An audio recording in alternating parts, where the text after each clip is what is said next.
சமீபத்தில் நீங்கள் பார்த்தீங்க அப்படின்னா இந்திய ராணுவம் ரஷ்யா கிட்ட இருந்து ஆயுதங்களை கொள்முதல் பண்ணுறதை குறைச்சிக்கிட்டு மேற்கு நாடுகளை நோக்கி அவங்களோட கவனத்தை திருப்பியிருப்பாங்க. இப்போதைக்கு அதிகமாக அமெரிக்கா கிட்ட இருந்தும் ஐரோப்பாவில் இருக்கக்கூடிய பிரான்ஸ் கிட்ட இருந்தும் தான் நம்ம ஆயுதங்களை அதிகமாக இறக்குமதி பண்ணிக்கிட்டு இருக்கோம். இப்போ இந்த ஷிஃப்ட்டுக்கான காரணம் என்ன? ரஷ்யா ஆயுதங்களை நம்ம ஏன் வாங்க மாட்டோம்?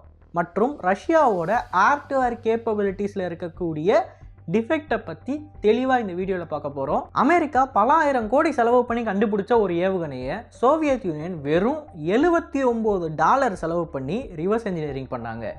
ஆனால் என்னதான் அந்த ஏவுகணையை ரிவர்ஸ் என்ஜினியரிங் பண்ணாலும் இப்போ வரைக்கும் ஏர் டு ஏர் அப்படின்னு சொல்லக்கூடிய இந்த டொமைனில் அமெரிக்கன்ஸ் தான் டாமினேட் பண்ணிக்கிட்டு இருக்காங்க. சோவியத்தாக இருக்கட்டும், ரஷ்யாவாக இருக்கட்டும், சீனாவாக இருக்கட்டும், இந்த 3 பேருமே ஏர் டு ஏர் டொமைனில் டாமினேட் பண்ண முடியல. ஸோ இன்றைக்கான வீடியோவில் நம்ம எதை பற்றி பார்க்க போகிறோம் அப்படின்னா, ஏன் இவங்களால டாமினேட் பண்ண முடியல அண்ட் எப்படி $79 அமெரிக்கன்ஸ் பல ஆயிரம் கோடி செலவு பண்ணி கண்டுபிடிச்ச ஏவுகணையை ரிவர்ஸ் என்ஜினியரிங் பண்ணாங்க அப்படின்றதையும் தெளிவாக பார்க்கலாம். நான் உங்கள் ஆகாஷ், தமிழ் பொக்கிஷம் வழங்கும் டிபி டிஃபென்ஸ். 1950களில் தான் அமெரிக்கா முதல் முறையாக ஒரு பிவிஆர் கேப்பபிள் ஏவுகணையை கொண்டு வராங்க, AIM அப்படின்ற பேரில். இந்த ஏவுகணையை கொண்டு வந்ததுக்கப்புறமா ஒரு ஏரோநாட்டிக்கல் பெர்ஸ்பெக்டிவில் ஒரு ஏர்க்ராஃப்டை டிசைன் பண்ணணும் அப்படின்ற ஐடியாவே டோட்டலாக சேஞ்ச் ஆகுது. காரணம், அதுக்கு முன்னாடி வரைக்கும் ஒரு போர் விமானம் ஒரு போர்க்களத்தில் ஜெயிக்கணும் அப்படின்னா அது எதிரியோட போர் விமானத்தை அவுட் மென்யூர் பண்ணணும். அதாவது 2 போர் விமானங்களும் விஷுவலாக கான்டாக்ட் வந்ததுக்கு அப்புறமா தான் மாறி மாறி சண்டை போட்டுக்குவாங்க. அப்படி சண்டை போடுறப்ப ஒரு போர் விமானத்தை விட இன்னொரு போர் விமானம் அதிகமாக திரும்பணும், அவர் மேலே கீழேன்னு சொல்லி வித்த காட்டணும். அப்படி பண்ணால் மட்டும்தான் அதில் ஜெயிக்க முடியும். ஸோ ஒரு விமானம் எவ்வளோ தூரம் மென்யூர் பண்ணுதுன்றது ரொம்ப ரொம்ப முக்கியமாக இருந்துச்சு அந்த டைமில் பேட்டில் ஃபீல்டில் ஜெயிக்கணும் அப்படின்னா. இப்போ அது டோட்டலாக மாறிடுச்சு இந்த AIM வந்ததுக்கப்புறமா. ஏன்னா இந்த மிசைலை வச்சு நீங்கள் விஷுவல் கான்டாக்டுக்குள்ளே வரதுக்கு முன்னாடியே பல கிலோமீட்டர்கள் தள்ளி இருக்கிறப்பே ஏவுகணையை வச்சு உங்களை போட்டு தள்ளிடுவாங்க. ஸோ உங்கள் விமானம் என்ன மென்யூர் பண்ணாலும் இந்த ஏவுகணை கிட்டேருந்து உங்களால் தப்பிக்க முடியாது, டெத்து கன்ஃபார்ம்டு. இப்போ இந்த இடத்துல ஏரோநாட்டிக்கல் இன்ஜினியர்ஸ் என்ன யோசிச்சாங்க அப்படின்னா, ஓகே நம்ம எந்த பாதையை சூஸ் பண்ணுறது?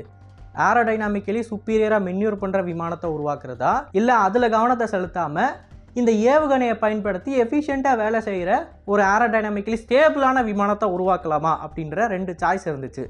அந்த 2 சாய்ஸில் சோவியத் யூனியன் என்ன நினச்சாங்க, இந்த பிவிஆர் கேப்பபிலிட்டிஸில் நம்பிக்கை இல்லை அவங்களுக்கு.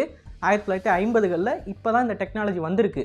ஸோ அதில் பெருசாக நம்பிக்கை இல்லை அப்படின்ற காரணத்தினால அவங்க என்ன பண்ணுறாங்க, ஏரோடைனாமிக்கலி சுப்பீரியராக மென்யூர் பண்ணக்கூடிய விமானத்தை உருவாக்கலாம்னு சொல்லி அந்த அப்ரோச் எடுக்கிறாங்க.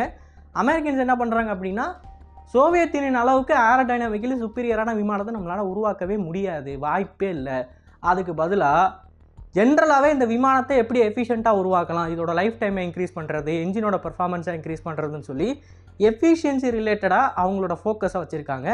ஸோ 2 பேரோட அப்ரோச்சுமே இதில் வேறு. அமெரிக்கன்ஸ் பிவிஆரையும் சோவியட்ஸ் மென்யூரபிலிட்டியையும் நம்பி இந்த விமானத்தை உருவாக்கலான்னு சொல்லி 50s அவங்களோட மைண்ட் செட்டை வச்சுருந்தாங்க. ஆனால் சோவியத்தோட இந்த மென்டாலிட்டி தப்பு அப்படின்றது 1958 நடந்த போர் அவங்களுக்கு நல்லாவே உணர்த்திடுச்சு. காரணம், சீனாவுக்கும் தைவானுக்கும் நடுவில் நடந்த ஏர் பேட்டில் தான்.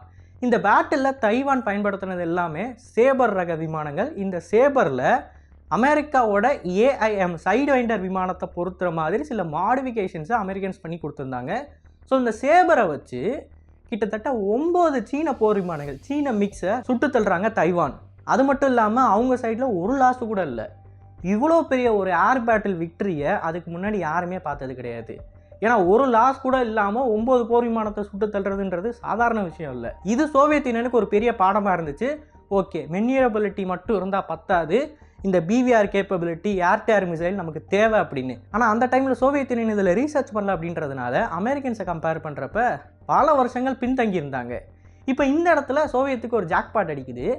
அந்த போரில் தைவானுக்கு என்ன தான் வெற்றி இருந்தாலும், அதாவது இந்த ஏர் பேட்டிலில் தைவானுக்கு பெரிய விக்டரி இருந்தாலும் அமெரிக்கன்ஸுக்கு ஒரு லாஸ் இருந்துச்சு. காரணம், தைவான் அனுப்பின ஒரு AIM சைடு வைண்டரு வெடிக்காமல் அந்த மிசைல் போய் போர் விமானத்தில் பட்டு சொருகி நின்றுச்சு.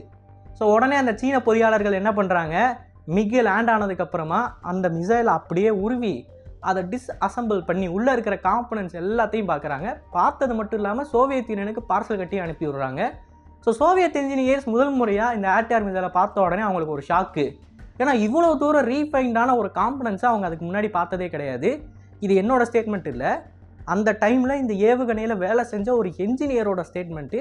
அவரே கொடுத்துருப்பாரு, இந்த கைரோஸ்கோப்பெல்லாம் இதுக்கு முன்னாடி நாங்கள் பார்த்ததே கிடையாது, இது டோட்டலாக வேறு விதமாக இருக்குது எங்களுக்கு அப்படின்ற மாதிரி அந்த என்ஜினியரே சொல்லியிருப்பார். நீங்கள் கூட போய் பார்க்கலாம் அவரோட ஸ்டேட்மெண்ட்டை. ஸோ சோவியட்ஸ் அதுக்கப்புறமா இதை பார்த்து இதை ரிவர்ஸ் என்ஜினியரிங் பண்ணி ஒரு ஏவுகணையை உருவாக்குறாங்க. அதுதான் K-13 ஆர் R3 அப்படின்னு நம்ம சொல்லலாம். முதல் முறையாக சோவியத் யூனியனால் உருவாக்கப்பட்ட ஏர் டு ஏர் மிசைல். இப்போ இந்த இடத்துல அமெரிக்கன்ஸுக்கு என்ன தான் லாஸாக இருந்தாலும் அவங்க அதை பெருசாக கண்டுக்கல. காரணம், ஒரு பொருளை ரிவர்ஸ் என்ஜினியரிங் பண்ணி நீங்கள் உருவாக்குனீங்க, அதுவும் குறிப்பாக அந்த பாகங்களை டிஸ்அசம்பிள் பண்ணி ஒவ்வொரு பாகங்களும் என்ன அப்படின்றத மட்டும் தெரிஞ்சுக்கிட்டு அந்த பாகம் ஏன் அந்த இடத்துல இருக்குன்றத புரியாமல் நீங்கள் ஒரு பொருளை உருவாக்குறீங்க ரிவர்ஸ் என்ஜினியரிங் பண்ணி அப்படின்னா அது ஏற்கனவே நீங்கள் உருவாக்கின பொருளோட பர்ஃபார்மன்ஸை விட கம்மியாக தான் இருக்கும்.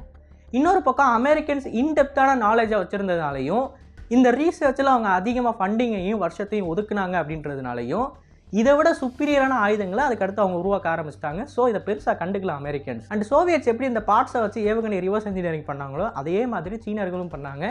இந்த இடத்துல சோவியத் யூனியன் அவங்களுக்கு அசிஸ்ட் பண்ணாங்க. ஏன்னா சோவியத் யூனியனுக்கு பார்ட்ஸை கொடுத்தது சீனா தான். அதுக்காண்டி அவங்க ரீசர்ச் பண்ண சில பேப்பர்ஸை இவங்க கூட ஷேர் பண்ணுறாங்க. ஷேர் பண்ணதுக்கப்புறமா 1967 முதல் முறையாக சீனர்களும் உள்நாட்டில் ஒரு ஏர் டு ஏர் மிசைலை உருவாக்குறாங்க. இப்போ ரெண்டு நாடுமே எடுத்துக்கிட்டிங்க அப்படின்னா அமெரிக்காவோட அந்த ஏவுகணையை ரிவர்ஸ் என்ஜினியரிங் பண்ணி தான் உருவாக்கியிருக்காங்க.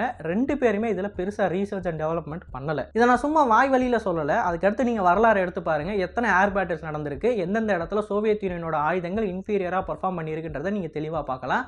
இன்னொரு விஷயத்தையும் சொல்லிக்கிறேன், உங்களோட விமானப்படையில் இருக்கிற பைலட்ஸோட திறன் இந்த இடத்துல ரொம்ப முக்கியம். பைலட்ஸ் எக்ஸ்பீரியன்ஸாக இருந்து அவங்க சோவியத் யூனியனோட ஏர் டு ஏர் மிசைல்ஸை வச்சுருந்து அண்ட் எனிமீஸ் எக்ஸ்பீரியன்ஸ் இல்லாமல் அமெரிக்காவோட ஏர் டு ஏர் மிசைல்ஸை வச்சுருந்தாங்கன்னா நம்மளால் அவங்கள தோக்கடிக்க முடியும். விச் இந்த கேஸ் நம்ம பாலாகோட் ஸ்ட்ரைக்கு அப்புறமா பண்ணி காமிச்சோம்.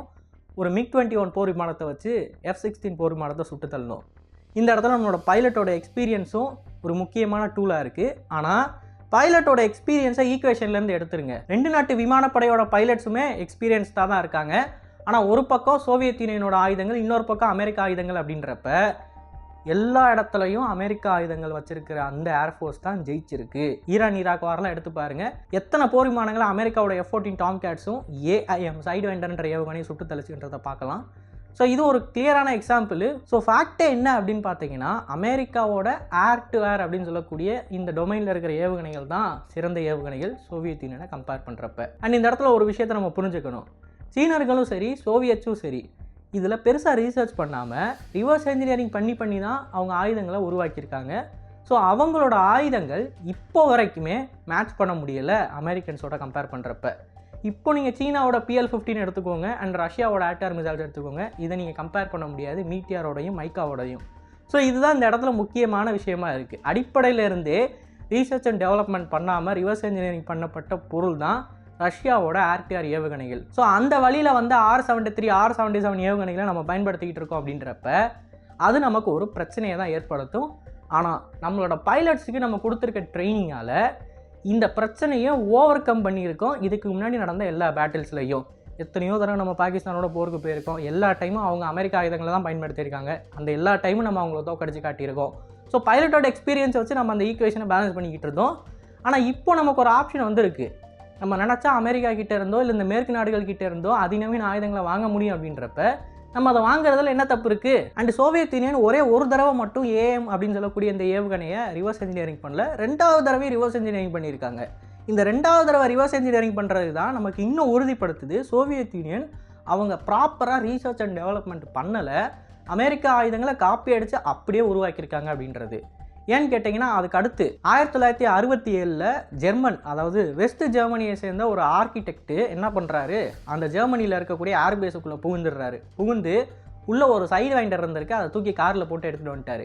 என்னடா இவ்வளோ சிம்பிளாக சொல்கிறேன் அப்படின்னா, ஆமாம் அந்த டைமில் அவ்வளோ மட்டமான காட்ஸை தான் ஜெர்மன் ஏர்ஃபோர்ஸ் பயன்படுத்தியிருக்காங்க. பட் ரன்வேல திக்கான ஃபாக் இருந்த காரணத்தினால அவரோட கார் உள்ளே போனதையும் கார் ஏவுகணையோட வெளியே வந்ததையும் யாருமே நோட்டீஸ் பண்ணலை. இப்போ வெளியே வந்ததுக்கப்புறமா இவர் என்ன பண்ணுறாரு, அதை ஃபுல்லாக டிஸ்மேண்டல் பண்ணி சோவியத் யூனியனுக்கு பார்சல் போட்டு அனுப்புகிறாரு. பார்சலில் ஏவுகணையோட பார்ட்ஸ் போயிருக்கு. இந்த பார்சலுக்கு எவ்வளோ தெரியுமா சார்ஜ் பண்ணியிருக்காங்க? வெறும் $79. ஸோ சோவியத் கவர்மெண்ட் என்ன பண்ணியிருக்காங்கன்னா $79 கட்டி இந்த ஏவுகணையை வாங்கி ரிவர்ஸ் என்ஜினியரிங் பண்ணியிருக்காங்க. அமெரிக்கன்ஸ் பலாயிரம் கோடி செலவு பண்ணியிருக்காங்க இன்னொரு பக்கம் இந்த ஏவுகணையை உருவாக்குறதுக்கு. ஸோ ரெண்டாவது தடவையாக அமெரிக்க ஏவுகணையை அவங்க ரிவர்ஸ் என்ஜினியரிங் பண்ணியிருக்காங்கன்றது நமக்கு தெளிவாக ஒரு விஷயத்தை டினோட் பண்ணுது. சோவியட்ஸ் அமெரிக்கன்ஸை எப்படியாவது மேட்ச் பண்ணி ஆகணும் இந்த டொமைனில் அப்படின்னு சொல்லி தீவிரமாக ட்ரை பண்ணியிருக்காங்க. ஆனால் அப்படி ட்ரை பண்ணி அவங்களுக்கு ரிசல்ட் சாதகமாக இல்லைன்றதுனால தான் மறுபடியும் அமெரிக்காவோட ஒரு மிசைலை எடுத்து ரிவர்ஸ் என்ஜினியரிங் பண்ணுறாங்க. ஸோ இது தெளிவாக டினோட் பண்ணிடுச்சுல அப்போ நமக்கு அவங்களால இந்த ஏர்டேர் டொமைனில் பெஸ்ட் வெப்பன்ஸை உருவாக்க முடியலை அப்படின்னு. எல்லாராலையும் எல்லா டொமைன்லையும் சிறந்து விளங்க முடியாது. ஆப்வியஸாக ஏதாவது ஒரு விஷயத்தில் ஏதாவது ஒரு நாடு தான் சிறந்த நாடாக இருக்கும், இன்னொரு நாடால் அந்த ஒரு குறிப்பிட்ட டொமைனில் மட்டும் மேட்ச் பண்ண முடியாது. பீரங்கிகள் அப்படின்னு எடுத்துக்கிட்டிங்கன்னா சோவியத் யூனியனாக இருக்கட்டும் ரஷ்யாவாக இருக்கட்டும் பெஸ்ட் டேங்க்ஸை உருவாக்குனாங்க. அந்த டேங்க்ஸை மேற்கு நாடுகளால் மேட்ச் பண்ண முடியல. அது உக்ரைன் பேட்டில் ஃபீல்டில் நம்ம பார்த்தோம். ஸோ ஜென்ரலாகவே ரஷ்யா ஆயுதங்களையோ இல்லை சோவியத் ஆயுதங்களையோ நான் குறை சொல்லலை. அந்த குறிப்பிட்ட ஏர்டேர் டொமைனில் மட்டும் இந்த பிரச்சனை இருக்குன்றது தான் நான் பேசிக்கிட்டு இருக்கேன். அண்ட் இன்னொரு விஷயம், சோவியத் யூனியன் ரிவர்ஸ் இன்ஜினியரிங் பண்ணதுக்கப்புறமா அவங்களோட ரீசர்ச் பண்ணப்பட்ட பேப்பரை வச்சு தான் சீனர்கள் ஏர்டேர் மிசைல்ஸை உருவாக்கியிருக்காங்க. ஸோ ஒரு ப்ராடக்டை ஆரம்பத்தில் ஒருத்தவங்க ரிவர்ஸ் இன்ஜினியரிங் பண்ணி உருவாக்குறாங்க இன்னொரு ப்ராடக்டை, அந்த ப்ராடக்டை திருப்பி மறுபடியும் ரிவர்ஸ் இன்ஜினியரிங் பண்ண மாதிரி தான் சீனர்கள் ஒரு ப்ராடக்டை உருவாக்கியிருக்காங்க. அப்போ அந்த ஆயுதங்கள் எவ்வளோ மட்டமாக இருக்கும் அப்படின்றத ஜஸ்ட் இமேஜின். அண்ட் இன்னொரு விஷயம், நீங்கள் நிறைய பேர் கேட்பீங்க, அப்போ விகாஸ் என்ஜின் வந்து வைக்கிங் என்ஜினோட ரிவர்ஸ் இன்ஜினியரிங் பண்ணப்பட்ட ப்ராடக்ட் தானே, இது மட்டும் ஏன் வைக்கிங் இன்ஜினை கம்பேர் பண்ணுறப்ப நல்லா பர்ஃபார்ம் ஆகுதுன்னு நீங்கள் கேட்டிங்கன்னா சிம்பிளான கான்செப்ட்டு. சோவியத்தாக இருக்கட்டும் சீனாவாக இருக்கட்டும் என்ன பண்ணாங்க, ஒரு ஏவுகணை எடுக்கிறாங்க, அதை டிஸ்அசம்பிள் பண்ணுறாங்க, அதை பிரித்ததுக்கப்புறமா அதில் என்னென்ன காம்பனண்ட் இருக்குன்றதை பார்த்து அந்த காம்பனண்ட்டை அதே மாதிரி அரேஞ்ச் பண்ணுறாங்க, அவங்க உள்ளூரில் ஒரு ஏவுகணையை உருவாக்குறாங்க.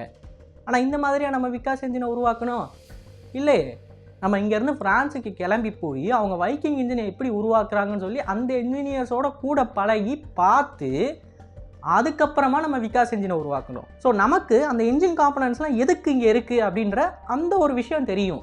அது நமக்கு தெரிஞ்சிச்சு அப்படின்னா நம்ம அதை ஜட்ஜ் பண்ண முடியும். ஓகே, இது இந்த இடத்துல இருக்குது, ஆனால் இதுக்கு பதிலாக இது இருந்துச்சுன்னா இன்னும் நல்லா பர்ஃபார்ம் பண்ணும் அப்படின்னு சொல்லி நம்ம அந்த ஞானம் வந்து நமக்கு அப்போ தான் வரும். ஸோ ரிவர்ஸ் என்ஜினியரிங்லேயே நிறைய வகைகள் இருக்குது. அந்த என்ஜினியர்ஸோட நீங்கள் உட்காந்து டெவலப் பண்ணுறது ரிவர்ஸ் என்ஜினியரிங் அப்படின்ற கணக்கில் கூட வராது, அது கோ டெவலப்மெண்ட் கணக்கில் தான் வரும். ஸோ அந்த மாதிரி தான் நம்ம உருவாக்கியிருக்கோம் என்ஜினை. அதனால தான் இது அந்த வைக்கிங் என்ஜினை விட நல்லா பர்ஃபார்ம் பண்ணுது.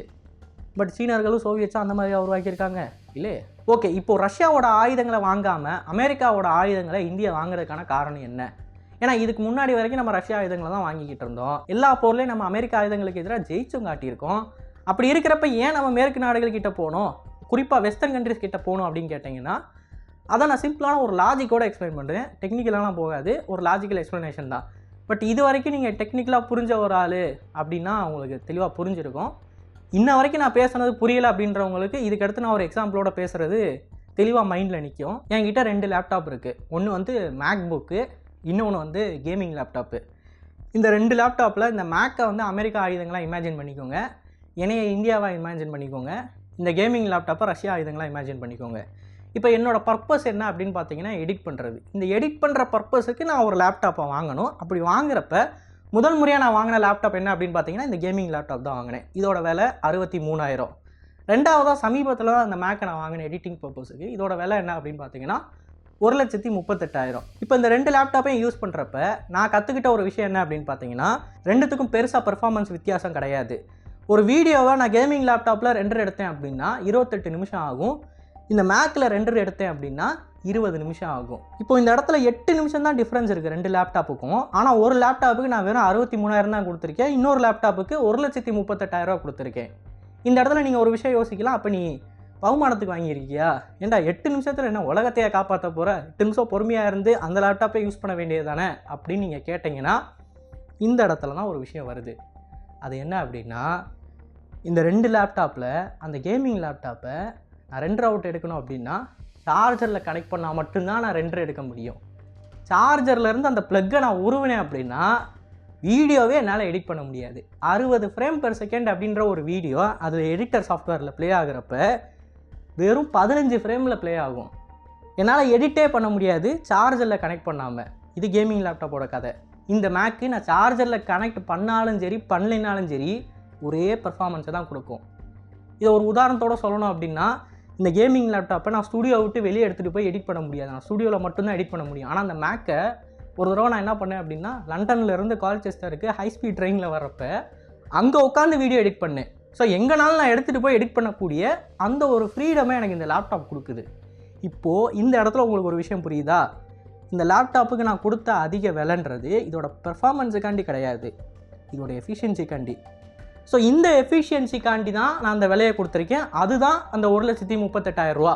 ஸோ இப்போ உங்களுக்கு இன்னொரு கேள்வி வரும், அப்போ ரெண்டுத்தையும் கம்பேர் பண்ணுறப்ப மேக் தானே பெஸ்ட்டாக இருக்குது, இதே நீ முதலே வாங்கலை, ஏன் ஆரம்பத்தில் ஒரு கேமிங் லேப்டாப் வாங்கிட்டு அதுக்கப்புறமா மேக் வாங்கியிருக்கேன்னு கேட்டிங்கன்னா, சிம்பிளான காரணம், அப்போ என்கிட்ட காசு இல்லை, காலேஜ் தான் படிச்சுக்கிட்டு இருந்தேன். அதனால் அப்போ நான் போய் வீட்டில் எனக்கு 1,50,000 ரூபாய்க்கு மேக் வாங்கி கொடுங்க அப்படின்னு கேட்டேன்னா உடனே ஒரு போட போட்டு காலேஜுக்கு ஒழுங்காக போகிற வழியே படுறான்பாங்க.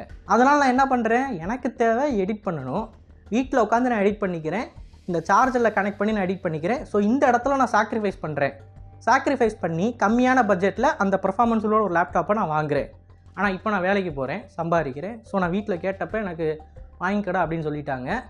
ஸோ இந்த இடத்துல நான் என்ன யோசிக்கிறேன், நான் எங்கே போனாலும் எடிட் பண்ணுற மாதிரி ஒரு லேப்டாப் வேணும் அப்படின்னு சொல்லி யோசித்து நான் மேக்கை வாங்குகிறேன். ஸோ நான் எடுத்த டெசிஷனுக்கு என்ன காரணம், என்கிட்ட காசு இல்லை. ரெண்டாவது எடுத்த டெசிஷனுக்கு என்கிட்ட காசு இருக்குது, ப்ளஸ் நான் நிறைய இடத்துக்கு போகிறேன் அப்படின்றப்ப எந்த இடத்துக்கு போனாலும் ஈஸியாக எடிட் பண்ணுற மாதிரியான ஒரு டூல் வேணும், அது எனக்கு அட்வான்டேஜாக இருக்கும் அப்படின்றப்ப நான் காசு செலவு பண்ணி இதை வாங்குகிறேன்.